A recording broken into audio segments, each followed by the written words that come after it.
Welcome to this self-administered continuing medical education course on perceptual error in radiology, why it occurs, and strategies to reduce error frequency and legal liability. I'm John Banja, a professor at the Center for Ethics at Emory University in Atlanta and one of the producers of this course. The course faculty are Dr. Elizabeth Krupinski and Dr. Michael A. Bruno. This course is approved for 1 hour of CME credit. Its learning objectives are to describe the nature of perceptual error in radiology, explain why certain perceptual errors in radiology might not be due to negligence, and discuss strategies to reduce the frequency of perceptual error in radiology and to mitigate legal liability. I'd like to acknowledge the Advanced Radiology Services Foundation of Grand Rapids, Michigan, and Emory University's Department of Radiology and Imaging Sciences for their financial support of this program. Enjoy the course.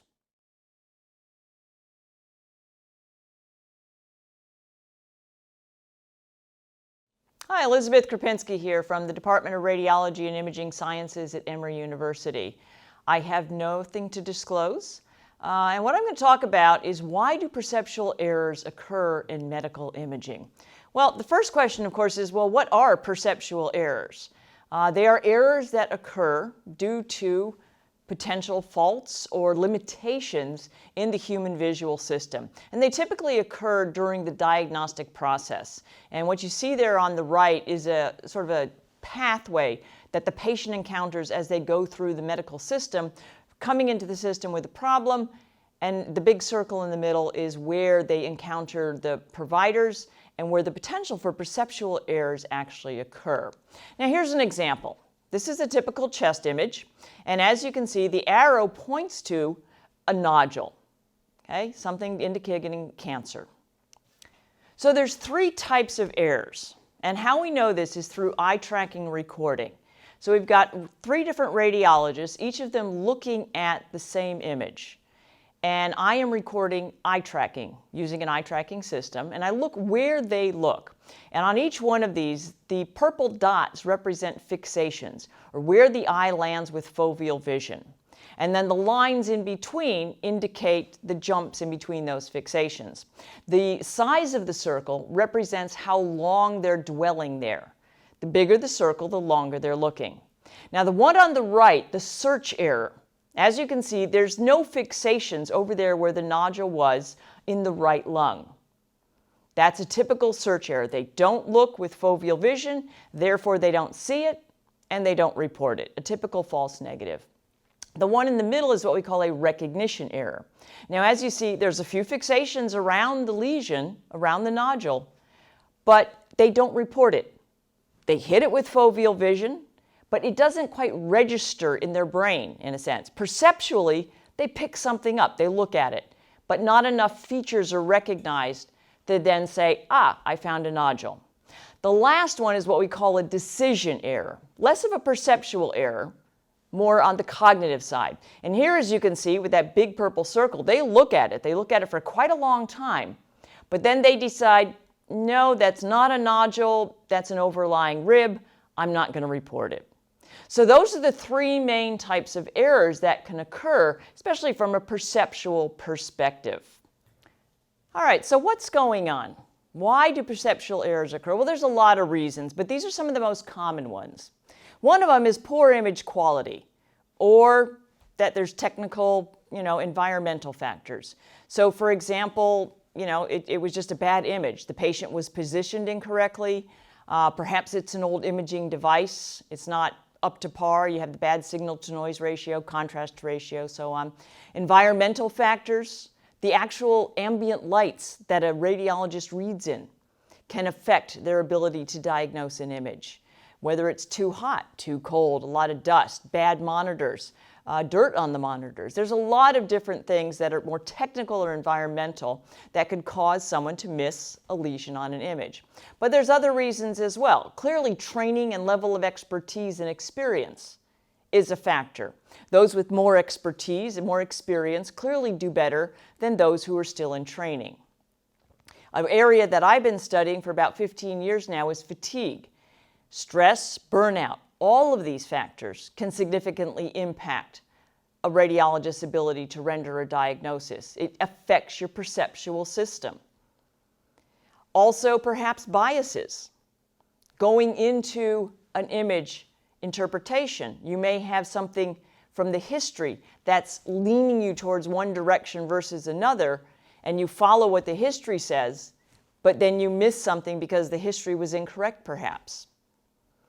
Inattentional blindness, I'll get to that in a minute. Microsleep, mind wandering, whole lot of different reasons. And I'll touch on each one of those to give you a little better explanation of what's going on. So, image quality. As I said, there's a lot of different reasons. And ambient light, the image in the upper left, was a study that was done that actually showed that when you change the ambient light levels, the false negative and the false positive rates actually increase. So there is an optimal level. This is with digital images, computer monitors. There are optimal room levels that you should be reading images in. Environmental factors, fatigue, sleep, image quality. The image over there on the upper right is an image that was acquired with one of these new portable MRI systems that has less than 1T compared to another image, the standard of care image of the same patient. As you can see, very different image quality. And again, all of these things can affect radiologists' ability to render a proper diagnosis because they affect the visual system. And once you affect the visual system, someone's perception, obviously you affect their cognition, their ability to render that decision. So this is an example of how training can impact somebody's ability to find a lesion or not. Now, if you look at the image there on the left, on the upper left corner, you can see there's a fairly obvious mass in this mammogram. Now, watch how the radiologist searches. They find it once in one view, they hit it in the second view. Again, remember, fixations are where they're landing with foveal vision. They're very efficient. They called the lesion. The movie on the right is a novice. And as you can see, they hit the lesion maybe once, and then they kind of wander around. They take far more time examining the image, going around, looking at areas that really have very little to do with the lesion in the upper left quadrant. They miss the lesion. This is what we call a recognition error. They did hit it once with the fixation, but they didn't recognize it at all. Even though you're sitting there, my gosh, that's a fairly obvious lesion. Again, this was a trainee, a resident in radiology, first year, who was just beginning their mammography rotation. So even though there's something fairly obvious going on to a lot of us, to that resident who had less training, it really wasn't that obvious. Perceptual errors can occur due to experience and training. This is an example of what happens when a radiologist is fatigued.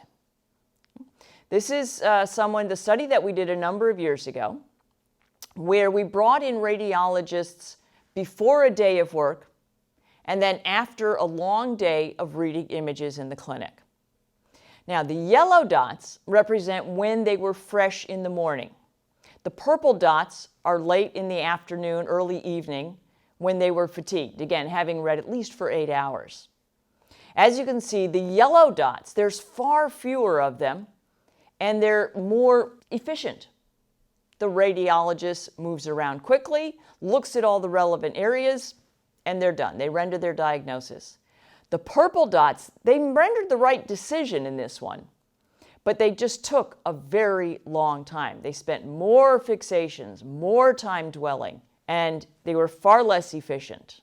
Many times, we found that when radiologists were fatigued, they had about a 5% error rate, both in the increase in false negatives and increases in false positives. Fatigue certainly has an impact on a radiologist's ability to find the lesions and then report them. We've done this with bone images and fractures, chest images with nodules, mammograms with masses and microcalcifications, complex CT cases, and so on. A lot of different things. Okay, so another cause of error is inattentional or perceptual blindness. And it's one or the other, and there's a lot of debate within the sort of psychology community as to whether it's a combination of the two or it's one versus the other. Inattentional It has implications for cognition, whereas perceptual is obviously all perceptual. But anyway, it's thought to result from attentional rather than visual processing lapses. And basically, the fact that there's an unexpected object is not adequately registered in consciousness. And when you think of it, a lesion to some extent is an unexpected object because you don't know where it is. You know there's the possibility that it might be there, but you just don't know when and where it's going to appear. This phenomena was actually studied years ago with a great study by Ulrich Neisser, who had some guys tossing around a basketball. And the viewers were told, watch the players in black shirts and count how many times the ball is passed around. Towards the end of the video, a woman carrying an umbrella walked across the screen, but most people never saw her. The study was replicated by Daniel Simons using someone dressed like a gorilla. Same results. Now, there's a lot of things that it might be due to. One of them is excessive perceptual or cognitive load that actually depletes attentional resources. And as I said, perhaps in the case of like that basketball, you were paying so much attention to the basketball moving around that you weren't really paying attention to anything else. The same thing can happen when you're looking at an image. You're so concentrating on perhaps looking at the ribs because maybe the clinical history said something about fell down, so you're really concentrating on the ribs, so you totally miss the lung nodule or the nodule behind the heart because you really don't look there. It's unexpected. Maybe there's a memory failure. Maybe the objects are seen but rapidly forgotten, so the perception is not really registered in consciousness. That's very much like what I called a recognition error. There's awareness failure. Visual processing neural networks are unconsciously deselected, or you dismiss the object. Yeah, and very much like a decision error. This could be one of the reasons for it. There's also non-expectation or disrupted looking, the unexpectedness of an object because you just don't expect it to be there. It leads to non-recognition. For example, a pulmonary nodule in a screening exam for an 18-year-old swimmer for their annual physical. You would not expect to see a pulmonary nodule there, so very unexpected, so you don't see it at all and you don't report it. A lot of different reasons that could lead to inattentional or perceptual blindness. There's also a lot of biases that can occur, and there's some really great articles in a variety of journals, radiology as well, that highlight some of these different types of biases that can occur. And a lot of these are cognitive biases, but they affect the way you scan the image, the way you look at the image, and therefore what you see or what you perceive. There's anchoring bias, attributional, availability, premature, confirmation, satisfaction, hindsight, framing, inattentional, satisfaction of search as opposed to satisfaction of report. And all of these have been demonstrated, some anecdotally, but some more rigorously with scientific research, that they do occur in radiology, that they do affect radiologists' perception and cognition and their ability to report all of the lesions present on an image. Well, here's an example of satisfaction of search. So the image on the right is an eye tracking pattern of a radiologist examining, as you can see, the image on the left. And if you look at the image on the left, you can see there's a clear dislocation on the pinky. And the radiologist devotes a lot of attention to it. There's a lot of fixations right around it. But, as you can see when I bring up the arrow, on that image there is also a very subtle fracture on the same finger. The radiologist barely looked at it. There's maybe one fixation. Clearly did not see it because they did not report it. They reported the dislocation. They did not report the fracture. This is a classic satisfaction of search. Very obvious lesion. They look at it, they report it, they're satisfied. They don't move on and really look at anything else. And as you can see, they really didn't look at the other fingers that much either. This is another one. Okay. On this one, again, you can see the eye tracking pattern. There's a lot going on in this image. There's wires, a lot of cloudiness in the lungs, potential atelectasis, pneumonia, maybe some nodules are there as well. So obviously the radiologist is spending a lot of time looking at the lungs and the various wires and so on that are there. But what did they miss?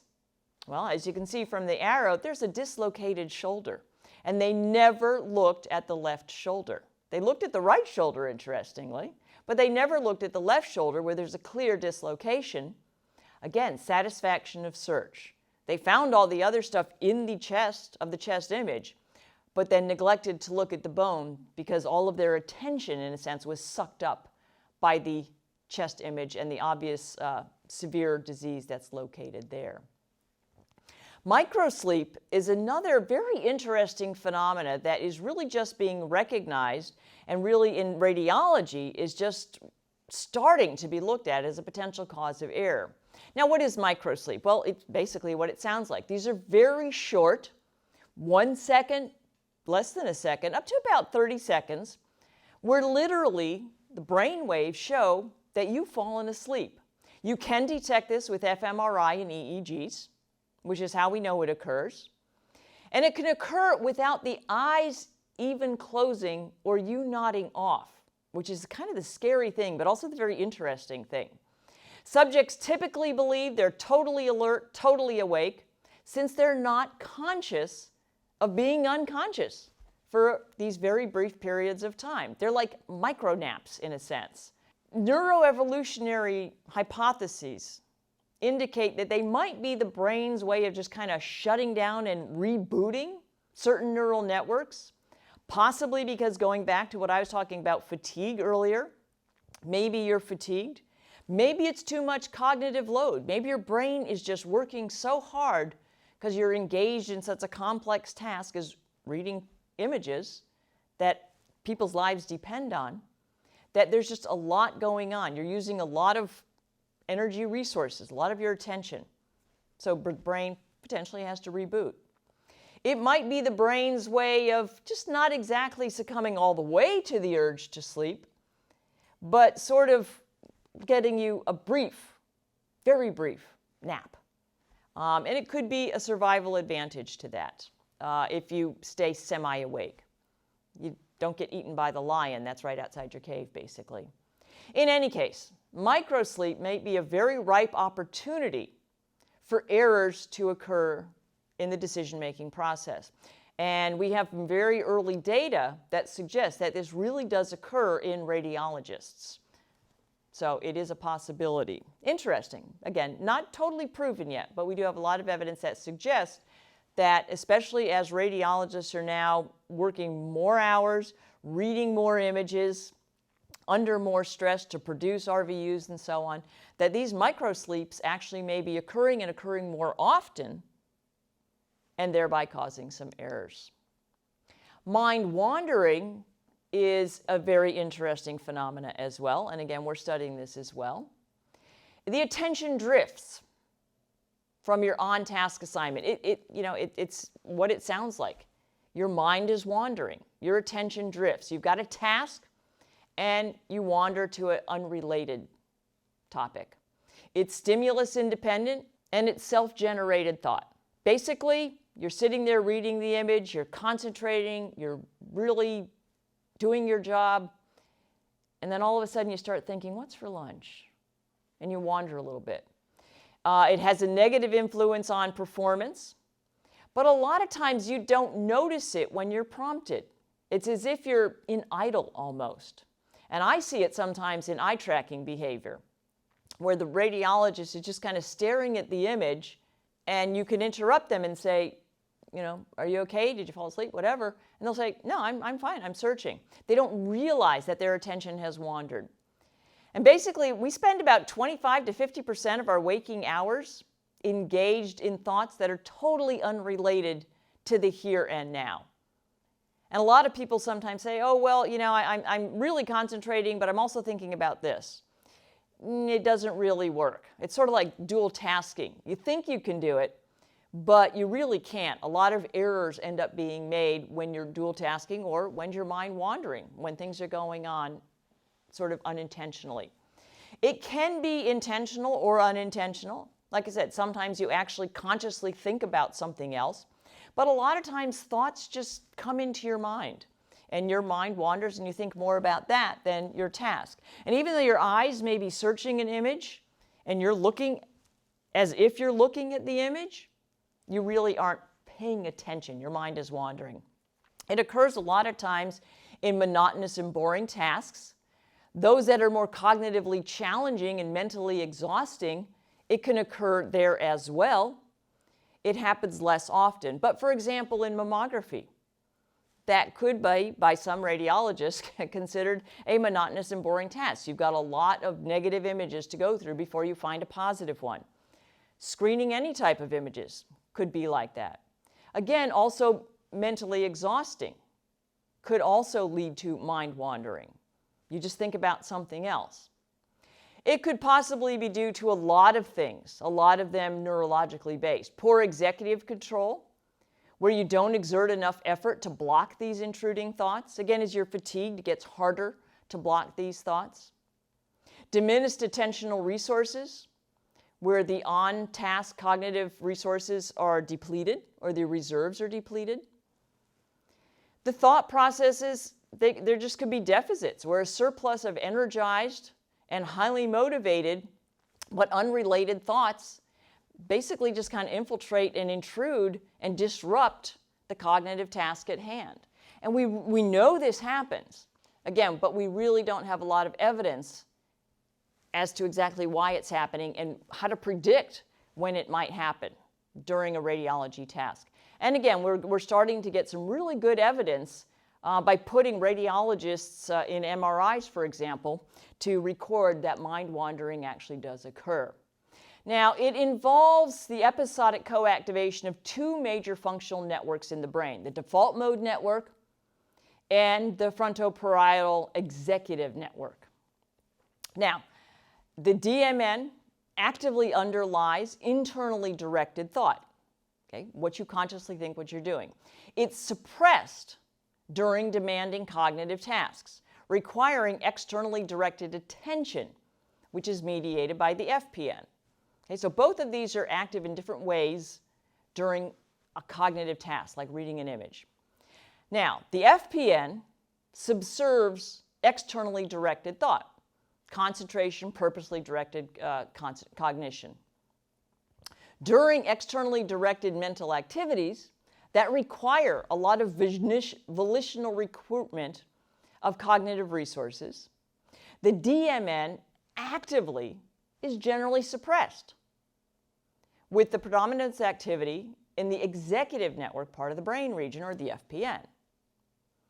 Now, the phenomena of DMN suppression in favor of FPN activation at the onset of external attention, a task, is a measure of the level of mental concentration and the engagement in the mental resources that you have on task, including your cognitive processing and the recruitment of working memory that helps you interpret an image, for example. Now, the DMN is initially suppressed at the onset of focused mental tasks, but sometimes, nobody really knows why, it undergoes this spontaneous reactivation along with the FPN, and that's what happens in mind wandering. It's as if the brain all of a sudden says, I don't want to do this, and you start to mind wander, and you go off task a little bit. It's spontaneous. We don't really know why it happens. We can record it in the brain. We see it happening. It's very quick, but again, it could lead to errors because you're not concentrating on the task.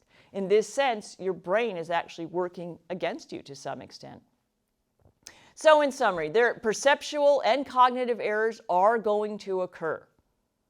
It's simply the way we are hardwired. It's the way our perceptual and cognitive systems work. There are always ways that errors can occur. There are fundamental neurological mechanisms at the level of the eye and the brain that contribute to these errors.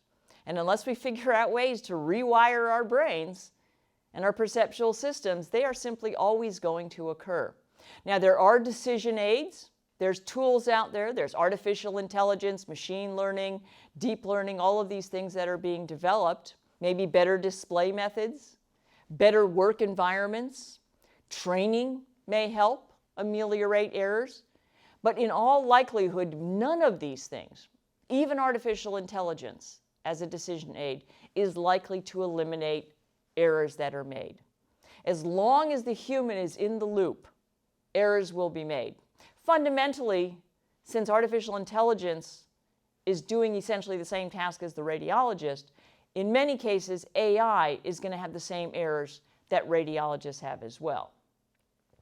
In order to really help get rid of errors, or at least reduce them significantly, what we need to do is understand the underlying perceptual and cognitive mechanisms or processes that underlie the interpretation of medical images. Then we can identify the causes of these errors and reduce the errors in medical imaging that occur. Thank you.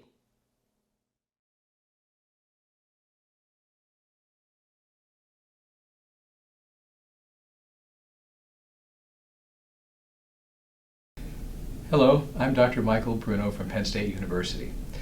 You've just heard about perceptual errors, microsleep, and mind wandering. In this talk, we're going to take these a step further and consider how they would affect ethical and medical legal considerations.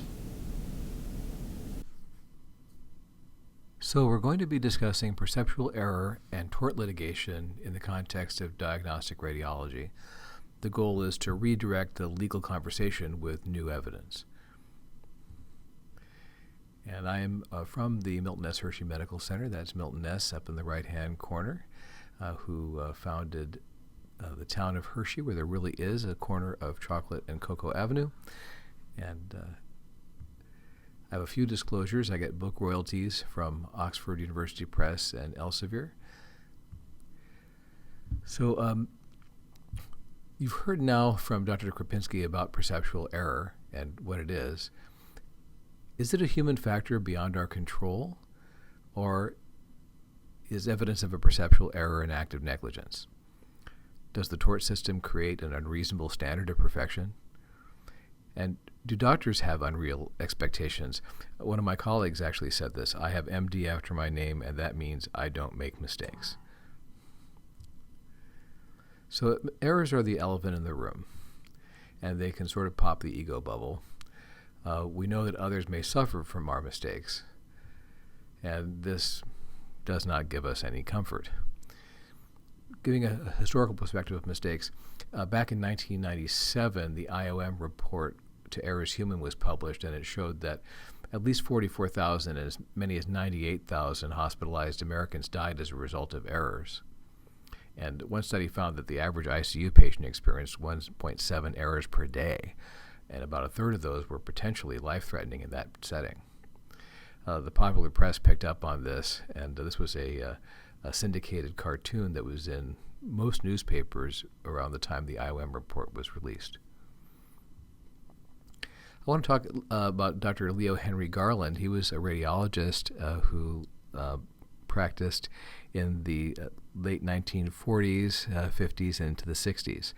And he was the president of the RSNA and great accolades. But one of the things he did was judiciously study the problem of errors in radiology. He was the first person to do it, and he published his findings back in 1947. And he reported pretty much the same thing that we're seeing now, that the error rate of interpretation was about 3 to 4% for radiologists. And this, of course, is a combination of visual perception and cognitive interpretation. We know that the rate is higher if you're only sampling exams with abnormal findings, and we know that the rate can vary based on specific modalities in the mix.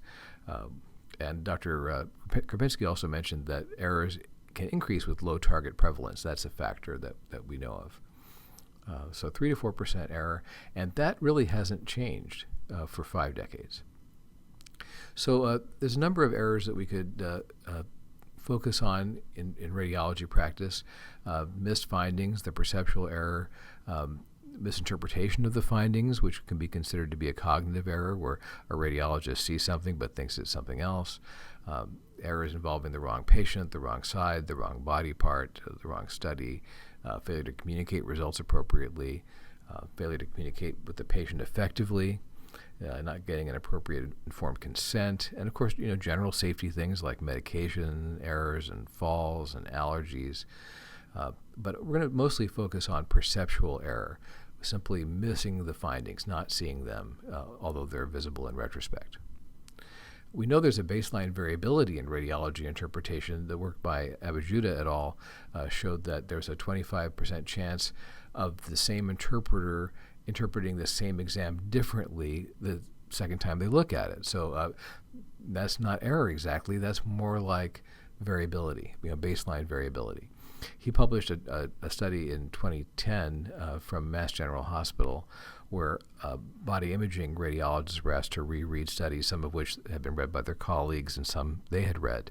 And they found they disagree with each other about 30% of the time and disagree with themselves on a second look approximately 25% of the time. So that's a pretty remarkable result.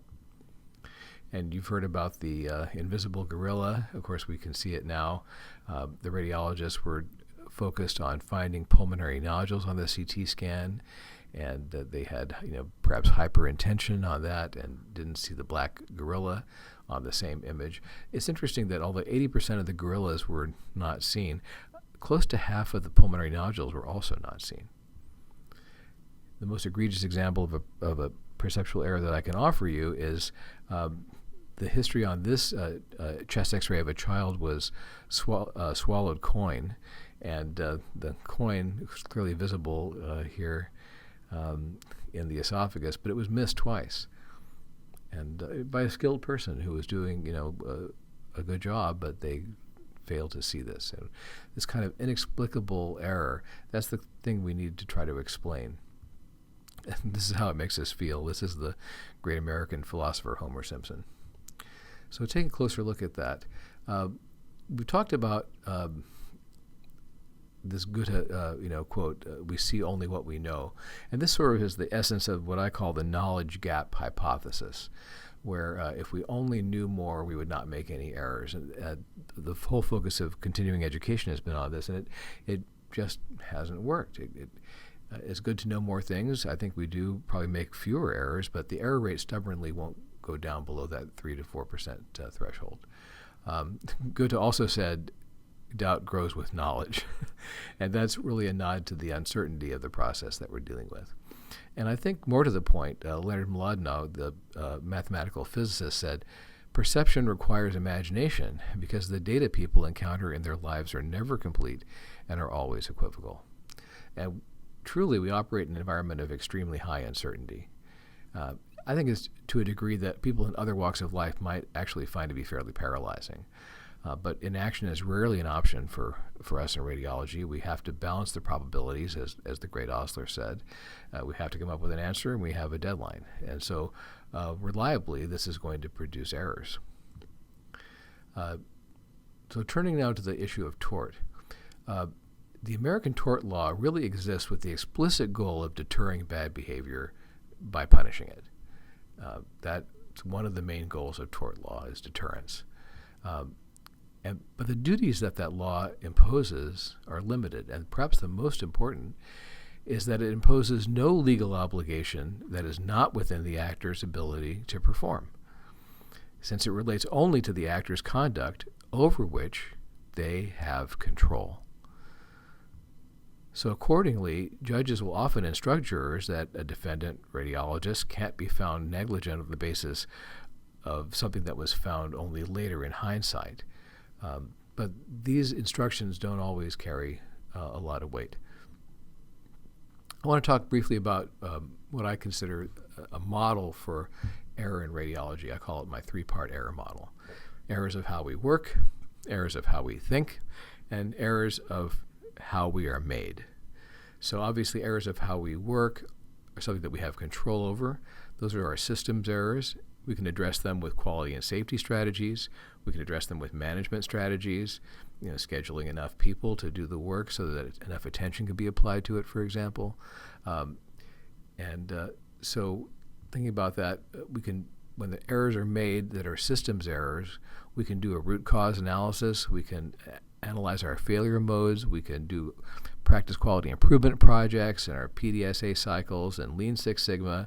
We can follow the practices of high reliability organizations and emulate those, and we can institute a culture of safety. All those things will reduce the errors of how we work. And of course, getting back to errors of how we think, those really have more to do with our cognitive errors and our cognitive biases. A good approach for those is debiasing strategies and heuristics. And we know bias is a huge problem. There's some, maybe 100 different cognitive biases that have been described in the literature. Some are more important than others. Number one here, anchoring bias, where you just get stuck on something, and this is a big problem in diagnostic error. The availability heuristic, where you've seen a case recently, and so you think that it's more likely that the next case will also be that.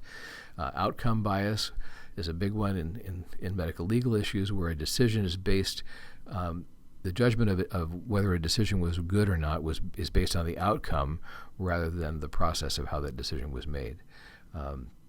So in other words, if you put $1 million, your whole life savings on roulette in Vegas, and you win, that you think that was a good decision, when in reality you were just lucky. I love number 12, overconfidence. The great Osler also said there's only two kinds of doctors in the world, the overconfident and the underconfident. And of course, there's pro-innovation bias, selective perception. You've heard about these in other contexts. What can you do about those? Well, errors of how we think. There are debiasing strategies, and the most simply stated one is you can just stop and ask yourself, what else could this be? How else could this be going on? Where else could this be? Why else could this be happening? And just those 4 questions can serve to move you out of one of those cognitive biases. And ask yourself, am I experiencing one of the cognitive biases right now? So this errors of how we think is something that we actually can address. And then we get to errors of how we are made. Those perceptual errors and the so-called satisfaction of search, which is probably not what it seems. And I believe that these are due to a human neurocognitive mechanism. And the errors that occur appear to be essentially random. Double reading seems to be the only effective strategy, at least for now, because 2 independent observers are not likely to have the same perceptual error on the same case in the same way. And that was actually advocated by our friend Dr. Garland back in 1947. It's hoped that perhaps artificial intelligence could someday reach a level where it could be useful as that second reader. You may recognize the diagram. This is the deep learning neural network diagram that we use to set up deep learning networks. And the character in the upper left is HAL 9000 from 2001: Space Odyssey. And if you remember that movie, HAL was an artificial intelligence that was supposed to solve all error, and it ended up becoming homicidal and killing everyone. So I don't think artificial intelligence is exactly quite where we need it to be yet to be our double reader and solve this particular problem. But getting back to perceptual error, and this actually is the most common error that we radiologists commit, is that maybe 70 or 80% of our errors are simply not seeing something on an image. And this has been remarkably stable since Garland described it in 1945. And this is despite advances in technology and knowledge being measured across a broad range of practice situations, multiple generations of radiologists. It really suggests that there's an underlying neurobiological mechanism. And my practice of radiology looks nothing like Dr. Garland's did in 1947, and yet we'll have the same error rate as he did at his time. So this suggests it's entirely a human factor.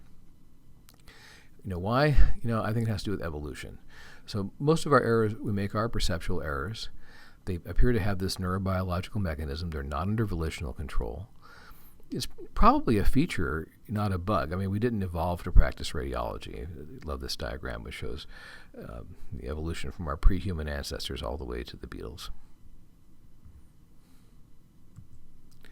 So we actually operate using biological tools that evolved under very different conditions and with a very different purpose than practicing radiology. And some amazing abilities have evolved, and but some profound limitations exist too. I mean, we have very rapid detection of abnormalities in radiology, for example. But I mean, consider this. This can be either a rabbit or a duck. It's really impossible to see it as both at the same time. If you show this image to kids around Easter time, they'll always see a rabbit. It's just something that's there, a very, very well-known illusion. But this paper was published by Carla Evans and colleagues from University of Texas, MD Anderson, where they clamped a radiologist's head in place and flashed images for 400 or 500 milliseconds of breast cancer cases. And it was interesting that even when viewing the opposite breast, a mammogram of the opposite breast where the cancer wasn't there, the radiologist could pick out the ladies that had cancer way above chance, a large fraction of the time. And no one knows how they can do this. So there's some remarkable abilities that radiologists have. And we know from eye tracking studies that the eyes will go right to the abnormality in less than half a second, that search patterns are fairly consistent. We know that the gaze tends to dwell in areas where abnormalities are later detected, even when they're not seen. And that's a slide from Elizabeth. We also know that radiologists are no better at finding Waldo than anybody else. Their unique skills in radiology do not translate to other visual tasks. We're susceptible to the same illusions. You've seen this since childhood, the Muller-Lyer illusion. The horizontal line is exactly the same length for both of these. And you know that, but sometimes you have to measure it to convince yourself. I love this one. This is a so-called Fraser spiral. It looks, for all intents and purposes, like a spiral. It's actually just concentric circles. So now that you know the secret, I'm going to take the circle away. Oh, there's a spiral again. So this illusion is actually what's called cognitively impenetrable. So even knowing the answer doesn't exempt you from the illusion. So this is a biological thing. This is actually an fMRI of my own brain as I'm reading a chest x-ray. And I'm thinking that it would be really great to try to figure out what the underlying neurocognitive mechanism of perceptual error really is. And so we've been studying that. That's sort of our research moonshot. And we have this hypothesis that it involves this mental state, which the psychologists call mind wandering. And natural, spontaneous fluctuations in our visual task engagement and attention, they occur outside of conscious awareness. They're not under our control, and they lead to lapses in working memory and directly to perceptual error. And we've been actually trying to test that.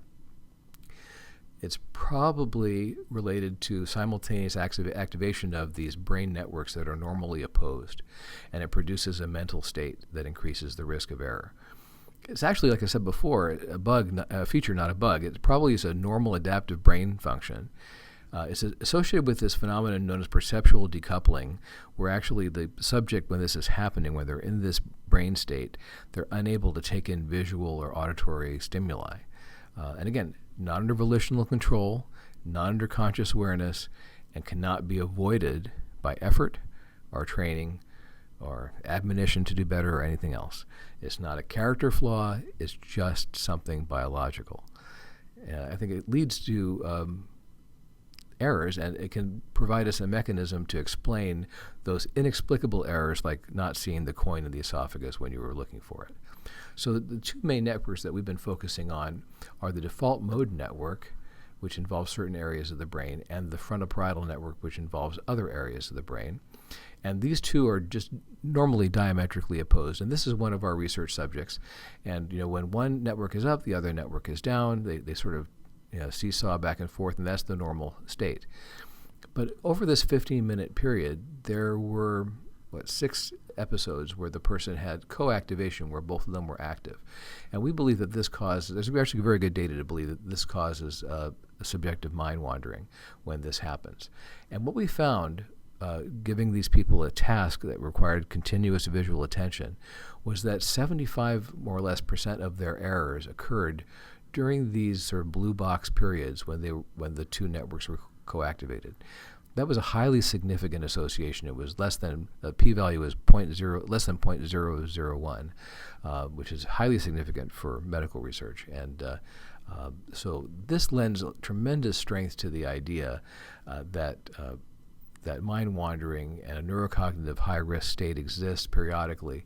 And imagine if this is the point where you're looking at that X-ray and that's where the lung nodule is, but you're in one of these blue zones, you would not see it because you're perceptually decoupled, and you would not be aware that you had not seen it. You don't feel drowsy or anything. You're not aware of it at all. It just happens. The lights are on, nobody's home.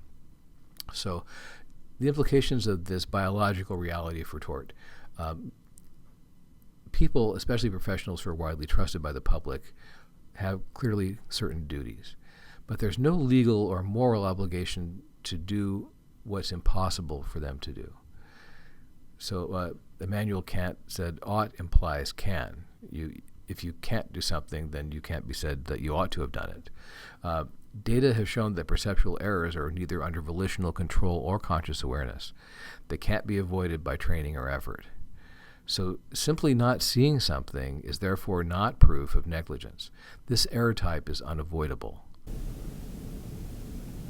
And so you can see there is a concern that without the ability to intervene, the operator, in case the radiologist, doesn't have the agency to prevent these types of errors from taking place. Therefore, it doesn't make sense to punish them, nor does it make sense to expect they could control this. Most states define the legal standard of care for tort purposes as what a reasonable and prudent professional with similar experience would do under similar circumstances. It seems like a very fair definition. But interpretation is a process, and it can be standardized to some degree, but basic perception cannot. So negligence does make sense in the context of lapses in process, since those are under the operator control. In other words, we can control the process, but we cannot control the outcome. So process, not outcome, is under operator control. Lapses in process may very well be negligent. Failure to have a perfect outcome, though, that can't be considered to be proof of negligence in and of itself. So another implication for tort. The legal purpose of tort is really threefold. Number one, to punish bad actors. Number two, to deter bad behavior. And number three, to provide relief for injured parties. So tort should not apply when there is no ability to control the outcome. I think that's very simple. Under typical legal interpretation, though, most missed findings are deemed to should have been seen, and the expert witness will come and say, "Well, I saw it, and therefore, Dr. X should have also seen it." But this creates an impossible standard. Every radiologist will fail it at some point, and expert witnesses are also prone to biases. The most common being hindsight bias, where something that can be seen in hindsight is misinterpreted to have, always should have been seen. And this is really where the tension comes between what tort was really intended for and the reality of the science of perceptual error. And juries often rule against the radiologist. In fact, they do so in a majority of cases for simply not seeing things because another radiologist said, "Well, I can see it, and therefore Dr. X should have seen it." So again, tort for perceptual error has failed on three counts. Number one, the deterrence goal has failed to diminish the rate of perceptual error despite 75 years of effort. This is clearly because the type of error is not under volitional control. It cannot be deterred. Number two, the burdens and the expenses of tort litigation are astronomical, and it places such a huge burden on litigants. And I think it causes a lot of damage to radiologists who are sued, and really it outweighs the benefits of the system. And ultimately, the tort system expects radiologists to function at an unreasonably and thus unfairly high level of performance. In other words, they're expected to be perfect, but they're operating with an imperfect perceptual system. And there's plenty of evidence actually in the literature showing that the vast majority of plaintiffs are, people who are harmed are not actually helped. There's no way to recover small amounts, for example, through the tort system. So again, getting back to the idea of process versus outcome. I believe that compliance with established radiological processes that are known to reduce error and increase patient safety is very much under operator and system control, and therefore the omission of key pieces of process, if we can agree on what those are, could in fact be construed as negligence. For example, did the radiologist respond to the clinical question in their report? Did they compare findings to relevant prior exam findings when those prior exams are available? So those are the kinds of things that are under the control of the operator that will increase the likelihood that the outcome will be better. And also, these are things that we can observe and measure and decide if they were in fact followed. For example, if there's some kind of critical result, was that communicated appropriately? And when recommendations were made for follow-up, were they evidence-based and were they documented properly? All these things are within the operator's control, their processes. But simply seeing something or not seeing something and therefore having a bad outcome is clearly not under the person's control. The science has told us that. So the third goal of tort litigation is recovery for the injured party. And I think that error can be disconnected from fault. And the fact that we're saying there's no negligence in the case of perceptual error does not need to equate to no recovery for a harmed person. There are models for alternative, no-fault recovery, and many of these have been successful. We're not going to go into that here, but I just want to say that, leave you with this idea that there is a possibility of recovery, and a harmed person may be due recovery, and that is separate from the issue of negligence and fault. Thanks so much for your attention. I think this is a fascinating topic, and I hope that you'll have a chance to reflect on this and consider what we could do to improve the situation in our country with regard to tort and radiology and the issue of perceptual error.